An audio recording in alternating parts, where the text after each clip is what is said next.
Welcome back to Sunday Vibes 1 and hoping to be back in the pub from next week potentially, seeing as they do open indoors from Monday. A bit of scepticism in the room. I want some positivity here. I believe it. I think we should wish it into existence. Hamster, how have you been?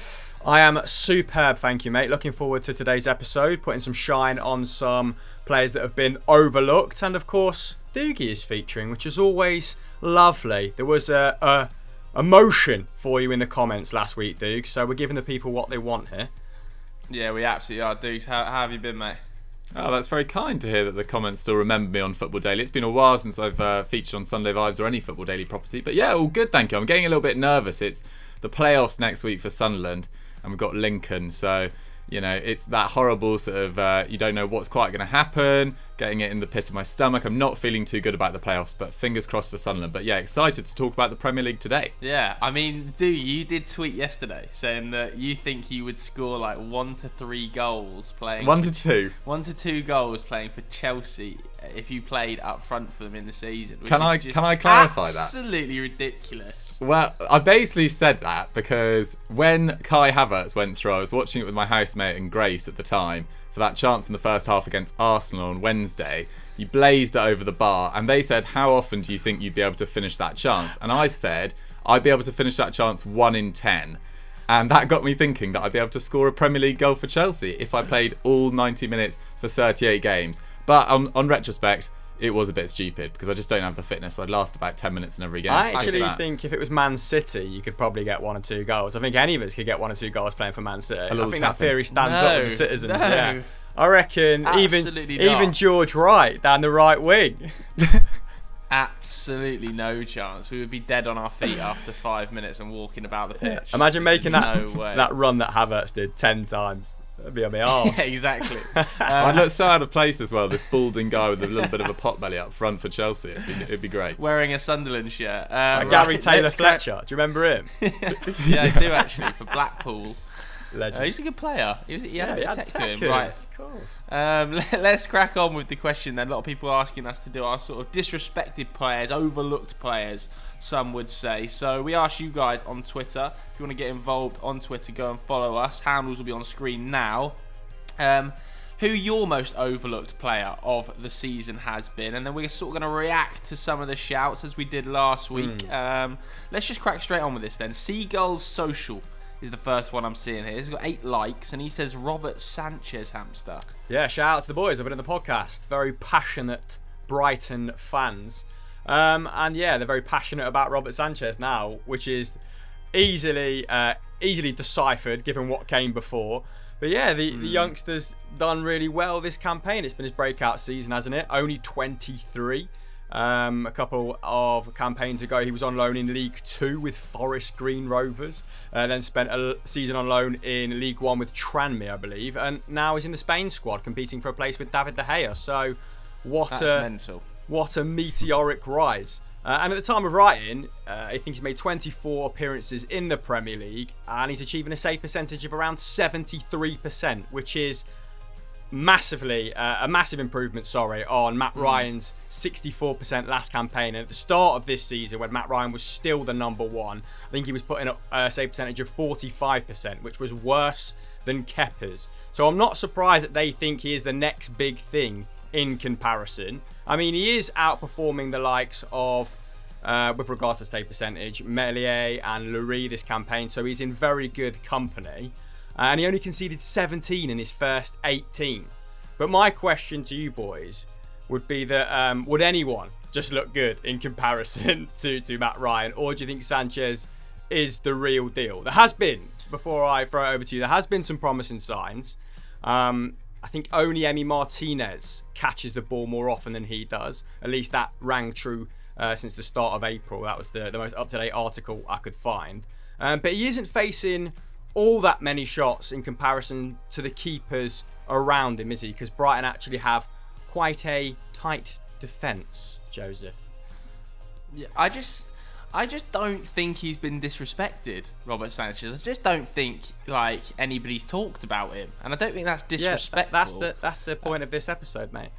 It's overlooked players, isn't it? Oh yeah, I suppose so. Like overlooked, but like equally, like I feel like you could pick out every player in that Brighton team and say at some stage they've been overlooked. Like he's been okay. Like Brighton, let's have it right, are still battling relegation, so he's been okay. But yeah, I think there's definitely better candidates than Robert Sanchez for overlooked players in the Premier League this season. Like I think he's been fine, but like you said, the players in front of him, the centre backs in front of him, are pretty solid centre backs. Like Dunk, Ben White, Webster, when they've been fit, are pretty bloody good for a relegation threatened Brighton side. I think. Like not saying he'd be worse if he was like parked behind the Sheffield United back line, but I think they definitely help him out, as does Graham Potter's style of football. I don't know. I wouldn't have him. He wouldn't be a name that springs straight to mind for me either. I did a little bit of digging. He only faces 3.4 shots on target per 90. I think Brighton only faced 9 in total, which is the 4th best return in the Premier League, which obviously makes a mockery of their current position. So it does add an extra layer of complexity when we're analysing his performance, for sure. But yeah. And do you think he looks really good because Ryan was so bad?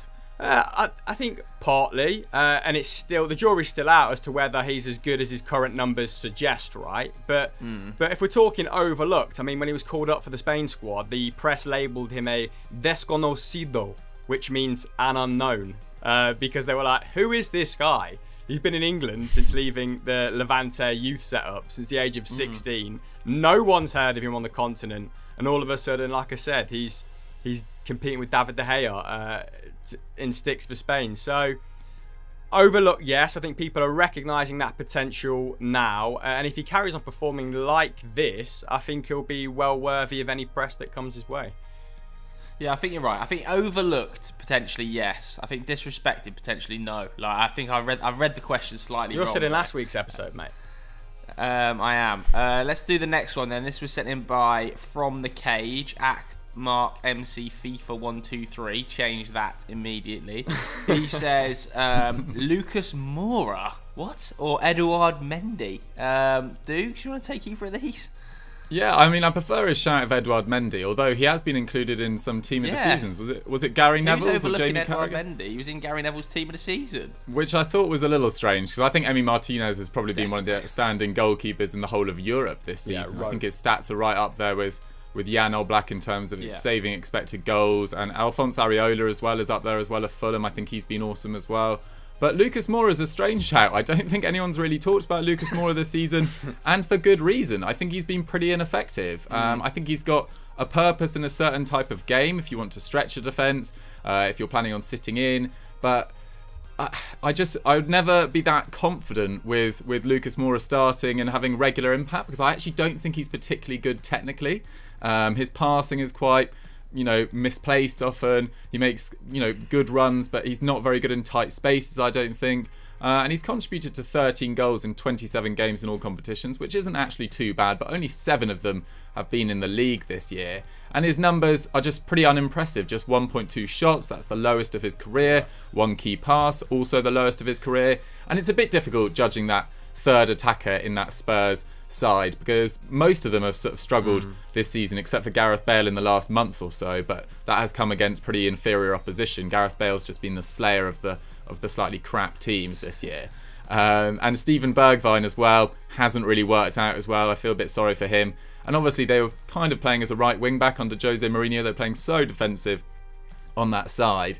And Lucas Moura, he's slightly drifting in his career. I'd probably keep hold of him just because of what he can offer on the break, but I haven't been that impressed with him, so I'm not having him down as overlooked. Yeah, it wouldn't be any surprise to me to see Moura leave the club this summer, especially if Bale stays for another year. Like, I think it's very unnecessary to have Bale, Moura and Bergwijn all competing for that other spot, and I'm sure they'll go back into the striker market should they not be able to agree another deal for Carlos Vinicius, because I think Bale will need some cover there. I reckon they might go for Danny Ings, as like a supporting striker if he's willing to play there. But yeah, I totally agree. I think Lucas Moura hasn't been overlooked at all. I think he's just been pretty poor, and he's not the only Tottenham player. Obviously, I think the system, like you said, Dukes, massively affects this. But yeah, I'm not having that at all. Let's have the next one then from Rafe Lynn. says Kyle Walker-Peters. Literally never see him get a mention for anything, despite him being one of our most important players and always playing consistently. It's an interesting one. You know, like, I think, like, to have a Southampton defender in there when they've conceded as many goals as Sheffield United, I think is being kind. Like, you've conceded 62 goals. I think that's probably the reason Kyle Walker-Peters isn't being talked about particularly highly. I'm sure he does complete a lot of tackles and interceptions. I think he's got 4.2 written down here, but that entire Southampton squad worries me big time. I think if Danny Ings leaves in the summer and they don't recruit well, if they have another summer like last year, I think Southampton could well be in and around a relegation battle for next season. I'm not convinced about the Southampton backline at all. I know Pato really doesn't like the squad at all. But yeah, I think he's been okay. But the Southampton defence has been so mediocre that I just don't think he can be in there, Hamster. Yeah, tough crowd to please this week, aren't we? I was actually just thinking for goalkeeper, going back to Robert Sanchez. What about Dubravka? He's been great since he's come in. I think he's facing around 6 shots on target per night as well. But back to Kyle Walker-Peters. That was me going off at a tangent. Yeah, he's okay. Like, I think we've got to be relative here, haven't we? We've got to contextualise it a little bit more, because he didn't get a lot of minutes at Tottenham. He's racking up, you know, a meaningful amount of minutes for the first time in his career right now, and he's making a good fist of it. Like you said, he's first in the squad for tackles and interceptions. He is quite limited going forward. I think he's only got 1 assist to his name, and he's only averaging 0.5 key passes per 90, which is about 9th in the squad, so not great on that front either. Although, you know, a handy little dribbler, completes 1.6 per 90, which is only behind Stuart Armstrong in the Saints ranks. So he has his strengths. He's clearly worked on some of his weaknesses as well. I think he's been better in sort of one-on-one situations this term. When he first broke through with Tottenham, he looked a little bit brittle in that sense, didn't he? He looked quite easy to throw off, quite easy to beat. He's put a bit of muscle on. He's looking a bit leaner, marginally harder to get past. I just think with Southampton performing the way they are right now, he's probably found his level. I think this is a case of, like, it's a happy ending for both parties. They've got a useful little player for not a lot of money, and he's probably hit his ceiling with regard to a mid-table Premier League team, unless he does a madness, which, you know, isn't beyond him. He's still young. But yeah, I think an okay suggestion. Yeah, I think. Spurs got Højbjerg in that deal as well, so it's worked out well for both parties. I think Højbjerg has had a difficult second half of the season along with most of that Spurs squad, but I think he's been a very solid signing overall, still pretty affordable. I think Southampton's main issue is they just don't look like the same side without Oriol Romeo in midfield and Yannick Vestergaard at the back, and Kyle Walker-Peters has missed some games with injury as well. It's just interesting that I know a couple of Southampton fans, and they are now sort of edging towards, you know, a change of management, which I'd never thought I'd say at the start of this season, because most of us were saying, you know, Hassan Özil, fantastic manager, did such good work at RB Leipzig, sort of dark horses for this season, but just hasn't quite materialised since about November when they went top of the league. It's been a dramatic fall, but they did get that win the other night as well, so hopefully they can stabilise towards the end of the year. Yeah, it's so interesting with Southampton, because I just don't, for me, it's just not Hassan at all. Like, I look at that squad and I think it's all over the place. Like, it's not been addressed well in the last few summer transfer windows. Ryan Bertrand has obviously announced he's leaving the club, hasn't he? Danny Ings, I'd be extremely surprised to see stay for another year and finish that contract. And like, I look at their summer business here, you know, sort of like Salisu, Diallo, Kyle Walker-Peters on that permanent. They got Minamino in January. He's been pretty ineffectual, hasn't he? Theo Walcott on loan. Like, I am slightly concerned about Southampton next season, put it that way. But let's keep ploughing on through some of these suggestions. Clement here says, easy, it's Eze. Amor? Yeah, I really like Eze, and you know, when you watch Crystal Palace, he's quite clearly, like, he's the most pleasing on the eye, and there has been individual 90s where he's been an absolute joy to watch. But I think it's been difficult for him in that Hodgson system.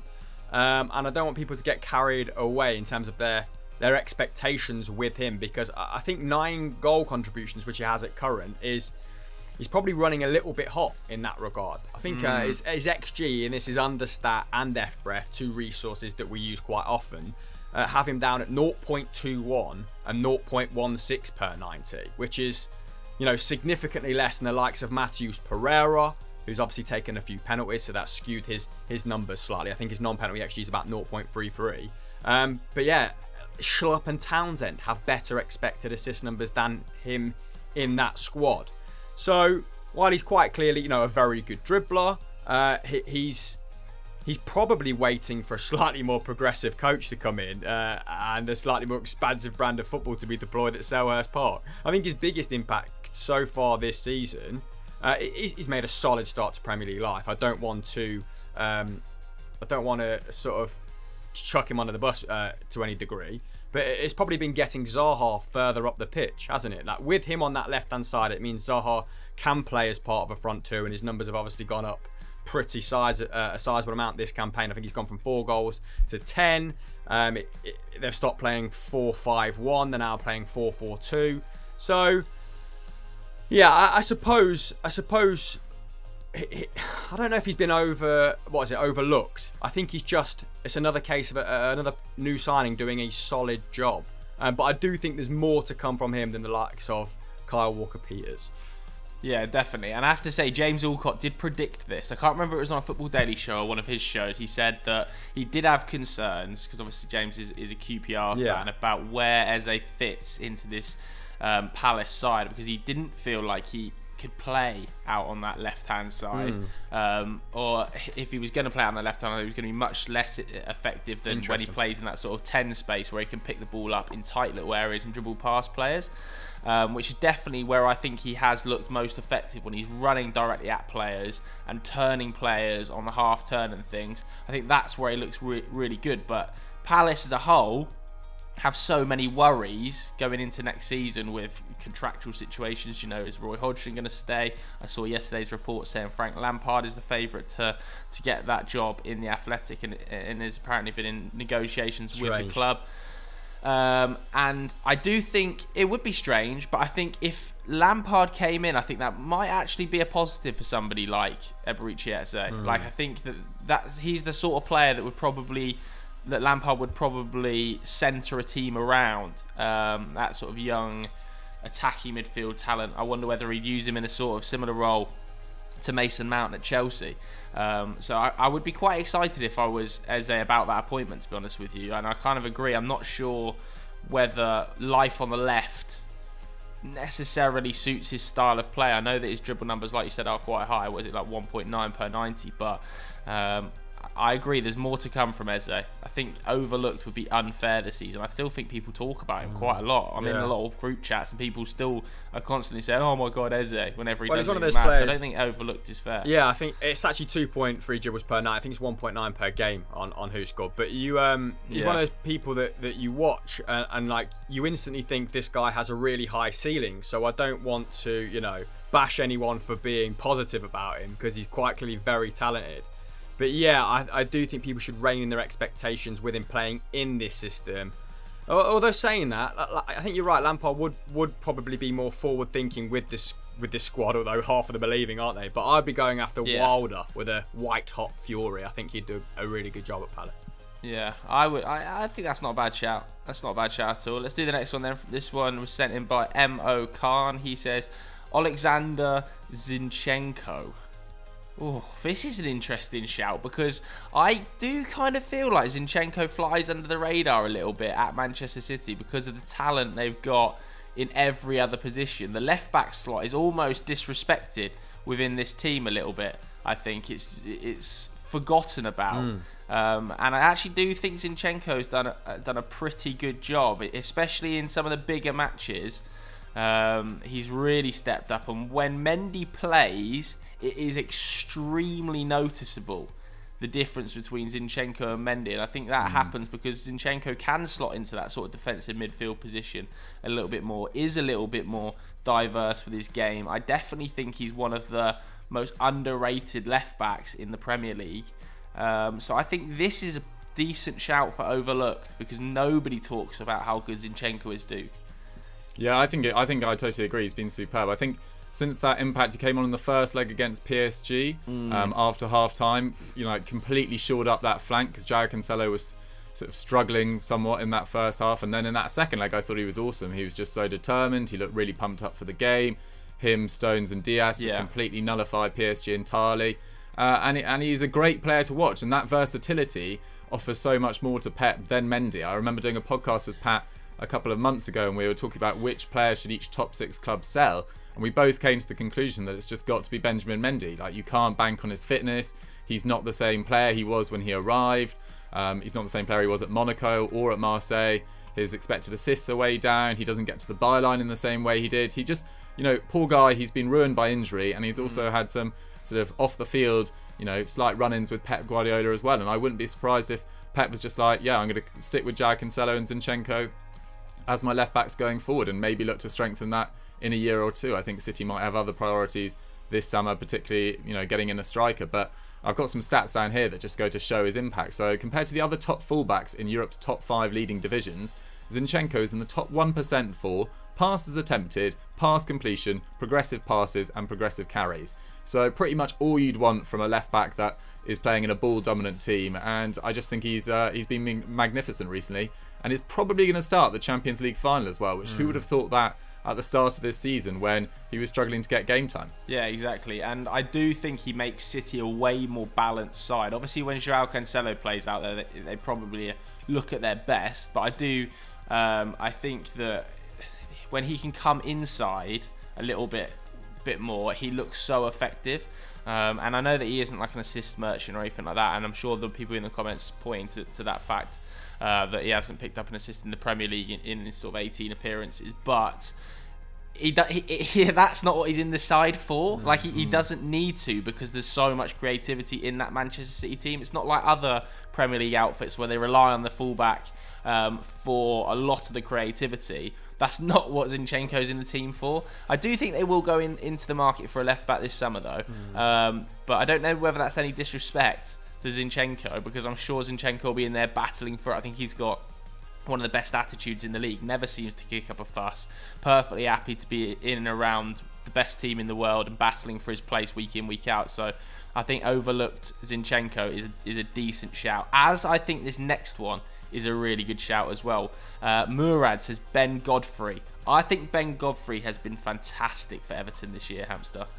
Yeah, there's huge love for him on my timeline. And yeah, at first, that £25 million fee looked quite lofty. I remember it being way above his market value when he first moved from Norwich. And fair play to Norwich, because they've engineered some good fees for departing stars in recent times, haven't they? But he looks worth every penny at current. Yeah. Easy to forget he was playing League One football as well with Shrewsbury in 2017-18, because he just looks so at home now in the Premier League. And hugely dependable. I mean, he's clocked up the 5th most amount of minutes in the squad this term. I think he's third for successful pressures in the team as well. So he just looks sharp, doesn't he? He looks like a physical specimen. Tactically versatile, has played in 3 different positions, I think, across that back 3, come 4 on occasion. And yeah, really solid defensive output. I think he's 4th for tackles, 5th for interception. So maybe a little bit of room for improvement in that regard. But I mean, when people try and beat him one-on-one, he's monstrous. I think he wins 77% of his tackles even. That's like Virgil van Dijk territory. You are not going past this kid as an eccentric winger. He will gobble you up. And yeah, he looks like he's ready to step it up a level, like a great first campaign on Merseyside, and I expect him to be challenging for a position in the England squad, but probably a year too soon for him to go to the Euros. But for the next major tournament, if he carries on like this, like he's outperforming Mina at the moment. Keane's still the mainstay in that defence. No doubt he'll learn a lot from Keane, but I expect him to become the beating heart of that defence, really. Yeah, I think Everton have picked up a really good player here for £25 million. I think that if they can keep hold of him, they've done really well. Like, I can see in a couple of years some really big sides coming in for Ben Godfrey when he's sort of 25, 26, playing at the peak of his powers. Because I think he's pretty good on the ball as well. The pass, was it for Dominic Calvert-Lewin against West Ham? Yeah, at the weekend. Just fantastic. And like you said, he's played at fullback at times. What I love most about Ben Godfrey is he loves a crunching tackle, this boy. He absolutely lives for a 50-50. But yeah, I think Ben Godfrey is a potential future superstar. He's really good. So Ben Godfrey, I think, for overlooked, just because nobody talks about Ben Godfrey, is a decent shout. Yeah. The next one, I don't know whether you want to say anything on Ben Godfrey, Dukes, or should we move on? Yeah, I was reading an Athletic article about him the other day, and they just said it's his attitude that's so impressive. Like, he just went out on loan. I think it was York before Shrewsbury as well.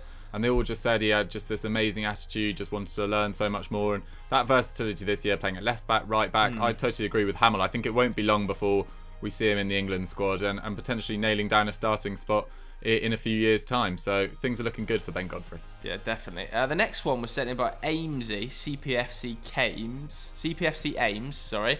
They say, Yuri Tielemans. Now, Yuri Tielemans, too good to be overlooked, Chris? I feel like he's too good to be overlooked. I feel like before I go on a massive rant about him, because you pair know how much I love him, and there's only so many times I can say that he'd be an absolute beast for Klopp or Pep. Why don't you boys tell me what you think? Because I could go on for probably 8 minutes uninterrupted here. I do think he's probably part of one of the best double pivots in the league. I do think that maybe some of his limitations do get covered by Wilfred Ndidi being able to eat up sheer ground and huge tackle numbers, but that's fine. Like, he doesn't have to be absolutely everything, because I think that what he does defensively is still very solid. And certainly, like, when I've seen him play against teams, some of the bigger sides, he is able just to run off other midfielders, and I do think he's getting better every single season. So yeah, I do agree with you. Like, tackle success rate of 28%, which is pretty poor.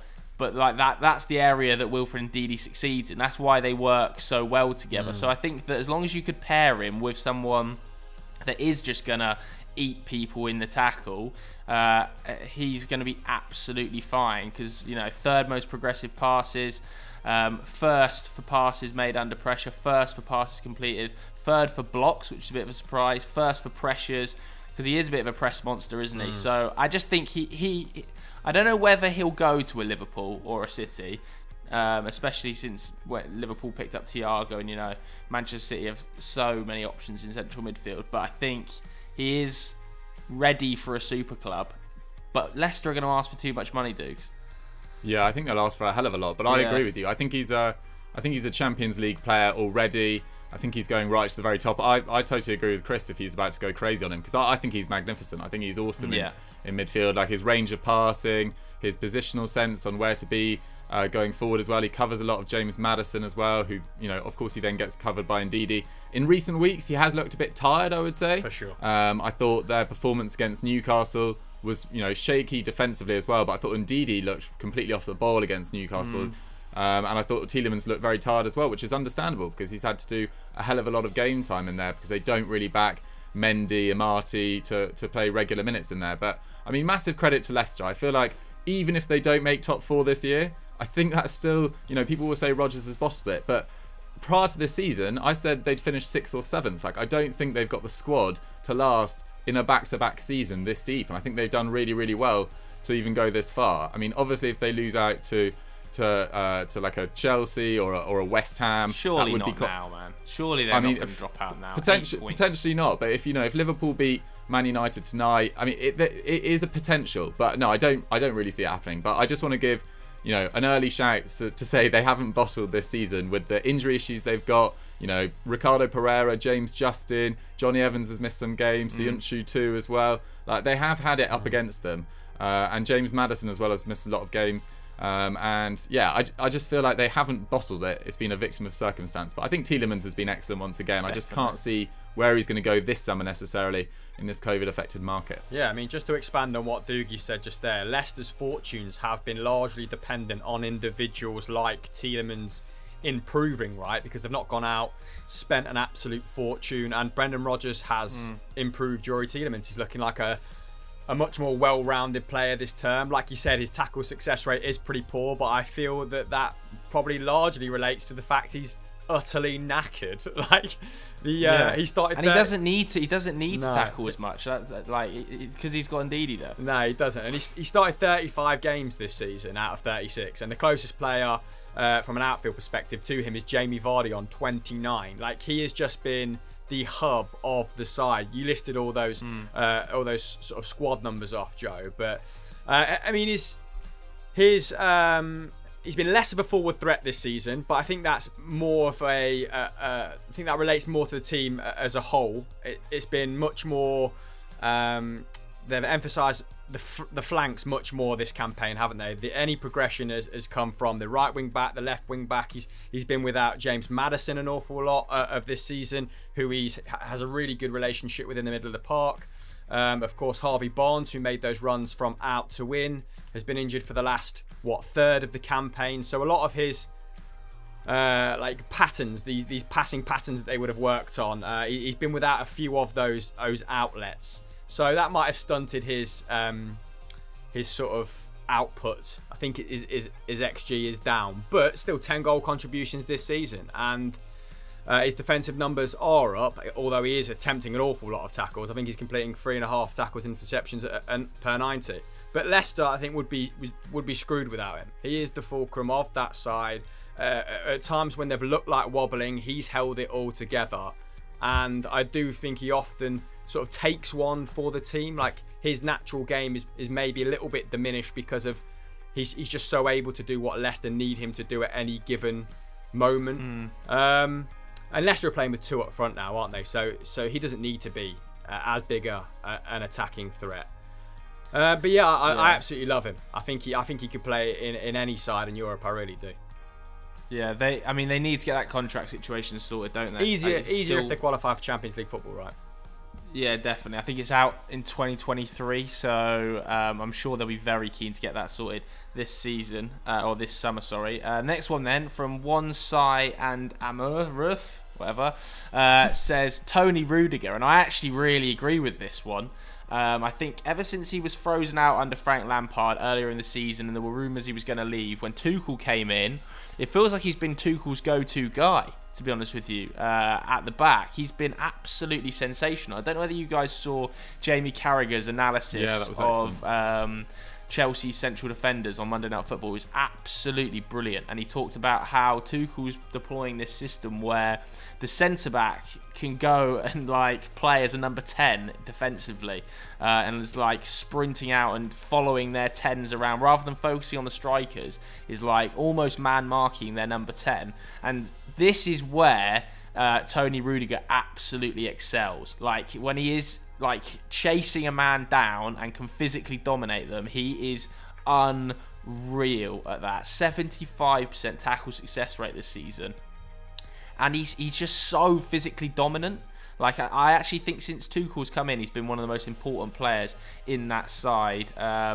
Without him, 26 goals in 19 Premier League games Chelsea have conceded. With him, they've conceded 7 in 17. He is an absolute beast this season. I really rate Tony Rudiger, and I think he's salvaged his Chelsea career from the pits of doom, I'd say. Yeah, it wasn't looking too good for him. I mean, it's no surprise that Thomas Tuchel has, made him such a fulcrum of his defensive unit, because it wasn't just Spurs that I read the other day that were interested in him last summer. It was also PSG, and Thomas Tuchel was really disappointed when they didn't get Tony Rudiger, and instead they landed Danilo Pereira on loan. So out of spite, he started playing Danilo Pereira at centre-back, which is where he's played for a lot of this year and actually done not too bad at centre-back. I don't think he's a great midfielder. So that's one thing to sort of bear in mind. But Rudiger, I think, unlike Zuma, who is very good in the air but not so good on the ground, and unlike Christensen, who can, look a little bit shaky sometimes physically against a very strong striker, Rudiger's kind of got it all. And I just think he's been magnificent this year. He's probably their most complete centre-back alongside Thiago Silva. And it just doesn't reflect very well on Frank Lampard that he throws out Tony Rudiger, because it now looks incredibly stupid. And loaned out Fikayo Tomori, who is now killing at AC Milan, and they've now got an opportunity to land him permanently for 28 million euros. So Frank Lampard, for all the good he did, I think he did slightly mess up in his defensive unit towards the end. And in a few different areas as well, like Azpilicueta not getting much game time, Jorginho too, like players that have become key under Tuchel. So yeah, it doesn't reflect too well on Lampard, but Tony Rudiger has had a fantastic second half of the year. Yeah, Azpi as well is a really good shout there, especially since he's dropped into that centre-back unit on the right-hand side. A little bit like he did under Antonio Conte as well at times. And I think Tuchel's definitely taken certain things from that Antonio Conte system and deployed it really well into this one, because I think, yeah, Rudiger's such a good shout for this question, man. He really is. Mikel Antonio was suggested by Sam Tabateu. He says, key part of a fantastic West Ham team and often doesn't get the credit he deserves compared to the likes of Rice, Kufal and Souček, Chris. Maybe more so last season. I think we've come to expect good numbers from Mikel Antonio. I agree. Right? Like he's a good player. He's a bit unorthodox looks a bit unorthodox when, at least at first, when he was deployed as a lone striker. But now he's much more predatory. I think 2.4 of his 2.9 shots come inside the box. Like he's transitioned to an actual striker now, and he's much more mobile, I guess, or has been in seasons gone by. I'd actually say that his supporting cast of Lingard, Fornals, Bowen have to do a lot of his running now, right? Maybe he has to be a little bit more mindful of how much he chucks himself around now because of those recurrent injuries. Actually, he's yet to post a 30-game season for West Ham. But, you know, those little niggling injuries aside, yeah, a very good player. And I think you'd be hard-pressed to find a fan that doesn't really rate the job he's done for West Ham. Not just this season with, you know, under Moyes' renaissance, but 13 goals and assists last campaign, 10 goals and assists the season before. I think the season before that, it was down, so it's fluctuated a little bit. But yeah, still the club's top goal scorer this season. I hope he gets into double digits. And I hope, he gets to taste European football next season. Because West Ham are undoubtedly a better side with him on the pitch. Is that overlooked? No, not in my opinion. I think they're scoring almost a goal a game, an extra goal a game with him on the pitch, at least according to XG. So yeah, I think every fan will. You'd be hard pressed to find one that doesn't like him. Yeah, I don't think I've any more to I'm say. not sure. Yeah, I agree. I think every fan pretty much pays attention and knows what Mikel Antonio can do to you now. Rivals as well. So I wouldn't agree with that he's been overlooked. And I do think that West Ham will definitely drop into the striker market in the coming summer. I think those fitness issues are a bit of a concern, and not having a single backup. I think that Jesse Lingard's impact has covered what was a pretty poor decision to sell Seb Aller at the time. I think very, very well. Surely they didn't anticipate him having as much of an impact, Jesse Lingard, as he's had in terms of goals in this side, given his goal-scoring form at Manchester United in the couple seasons prior. So they'll surely drop into that striker market. I think they're probably going to go for Tammy Abraham. And I don't know whether that'll knock Mikel Antonio out the side, but I'm sure he will still play quite a key role. They're also looking at your mate, Joe, Big Wout Weghorst. Oh my God. Somebody get him to the Prem. He's 6'6", you know? I know, he is 6'6". He's an absolute beanpole. What a player. What a goal scorer. But like you just said, they tried that with Seb Aller, didn't they? And what's actually been a massive positive in West Ham's army this season is just the sheer mobility and like positional fluidity of that front four. So if you bring in a big old target man, I'm not quite sure they're geared to play that way. Obviously, Cresswell, Soufal, like battering the box with crosses, don't they? But I think if they almost need to bring in like another winger come forward to replace the job that Mikel Antonio does. Oh, I don't know. I think if you don't have Mikel Antonio with his back to goal being able to bring these players into it, like if he's injured for a substantial period of time, who plays in that role? I mean, Jared Bowen's done a job playing through the middle. Jesse Lingard's played like not as a striker, but as an attacking midfield, like a number 10 on occasion. Side Ben Rama, I think West Ham fans are right to expect a lot more from him. Although, you know, he has been, definitely, at least from a creative standpoint, good in a limited amount of minutes. But yeah, I would I don't want to see them regress to let's buy a big old forward who we can lump it to. I want them to keep playing this sort of fun, interchangeable football up top. Yeah, all right, let's do another one. This was from Ross. He says Harry Maguire. Has Harry Maguire been overlooked? I think it's just like a widely accepted concept now. He is one of the best centre-backs in the league. I think he was in two people's team of the season on Sky this week. I wouldn't say Harry Maguire's overlooked. Well, he is just a fantastic centre-back. I put this in for you. And a lot of people, when that graphic came up on Sky, where it was like he's first in like 8 different metrics for United, a lot of people were like, still dumbfounded at the abuse he gets, right? So that's why I've included. Yeah, I would say this is a case of what the mistake I made earlier in the show. I would say this is a case of disrespected, overlooked. Like I think, like he still is a meme amongst certain members of the footballing Twitter community. They're absolute clowns. But I think like anybody who seriously watches Manchester United and actually watches the Premier League consistently knows that Harry Maguire is an extremely good centre-back. So I think even people who disrespect him, though, wouldn't say he's overlooked. Right? He's constantly talked about, isn't he, Harry Maguire? It's like a running theme throughout every Manchester United conversation, who his partner is, should he be in there, blah, blah, blah. So overlooked, no. Been great for United this season. And if he has injured himself for the Europa League final, obviously done those ankle ligaments, that's an absolute disaster for United, an absolute disaster. And if he's not fit for England at the Euros, it is a huge problem for Gareth Southgate. Next one, Stuart Dallas from Stuart Kirk. Stuart Kirk, obviously here only suggesting the name Stuart because he's also gone for Stuart Armstrong. Stuart Dallas is the definite contender for this question, isn't he? He's been unreal for Leeds this year, Dukes. Yeah, he has been. I think he's been awesome, but he has got a lot of credit at the same time. True.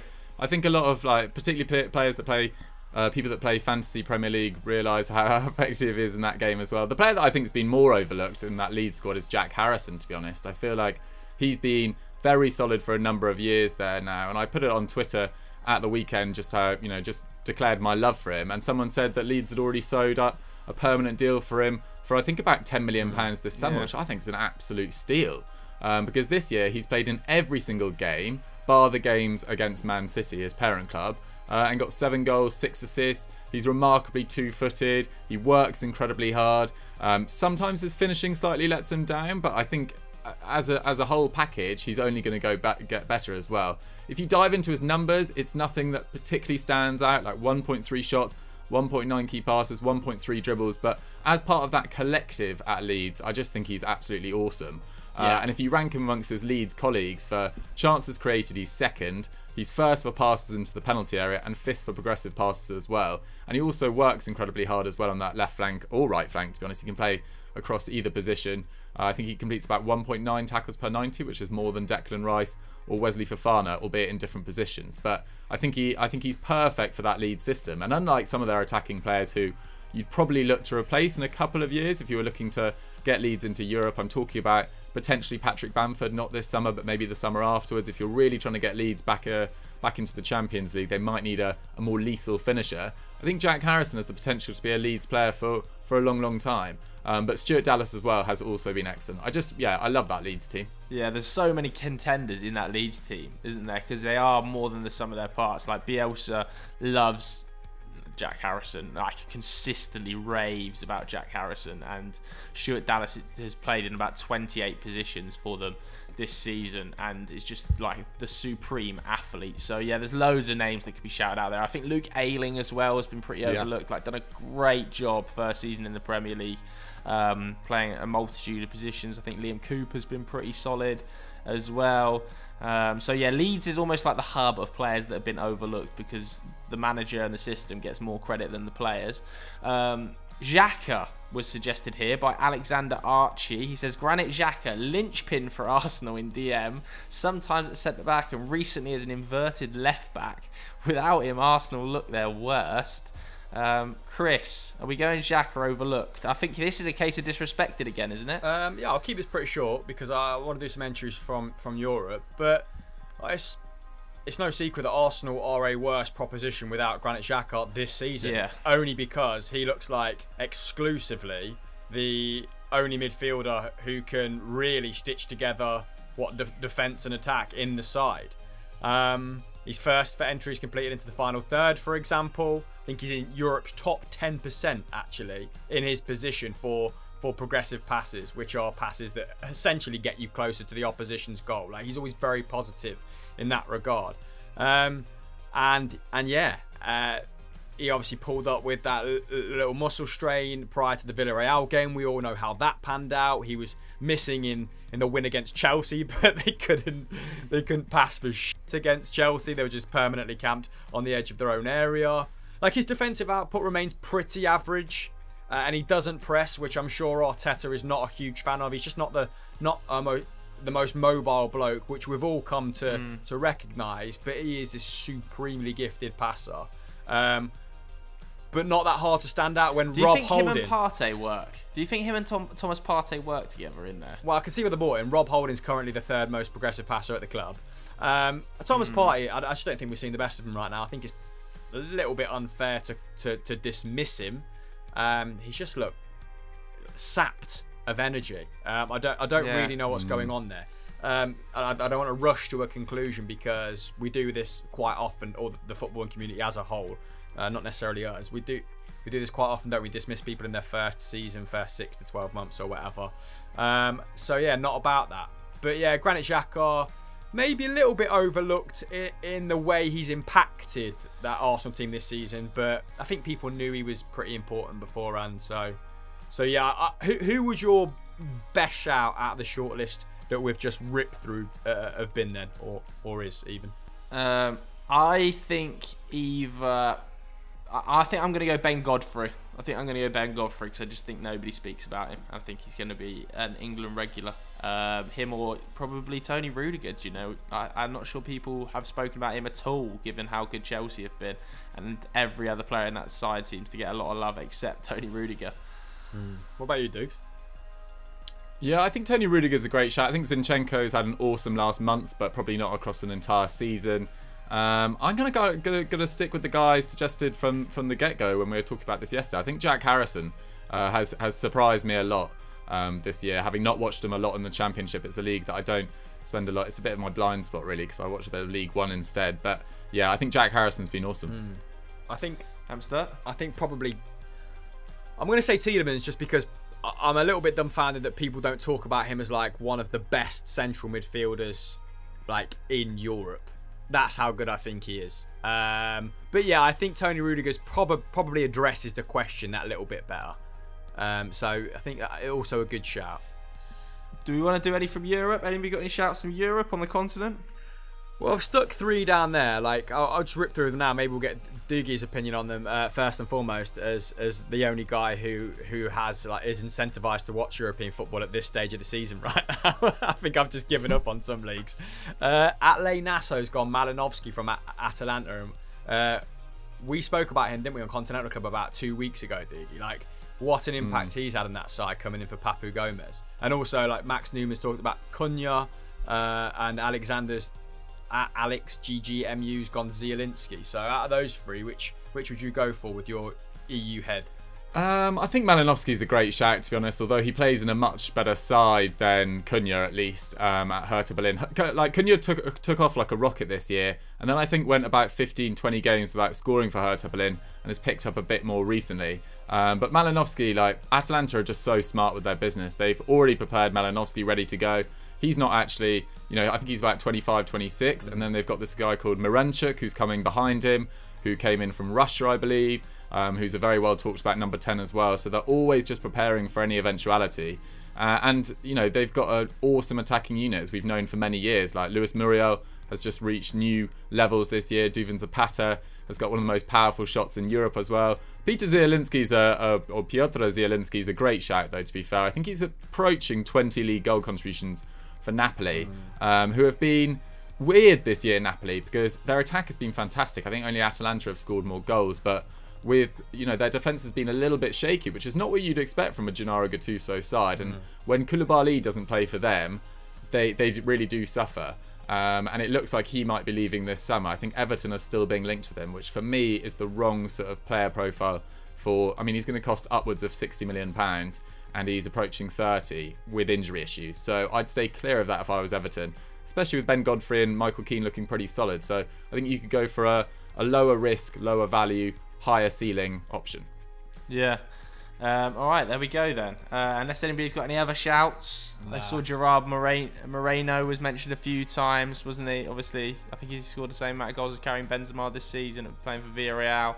But yeah, all right, we'll wrap it up there because we have been chatting for 50 plus minutes. So let's not bother doing any quick fire questions. Lads, do you have anything to point to? Sure. Go and check out the latest Explained on how the new loan system is going to change football forever. What are we doing over on EFD, Dukes? Well, today is a Explained. I can't exactly remember the title. It's not coming to me right away. But go check out Friday's Continental Club, where we are talking about, obviously today was about overlooked players. On Friday, we were talking about wasted players at their current club, featuring the likes of Paulo Dybala and Ricky Puig. So go check that out and show it some love. Multi-club ownership. Why multi-club ownership is the future of football is the EFD Explained. That's it. Nailed it. There we go. Right, thanks very much for watching, everybody. We'll see you later. Bye-bye.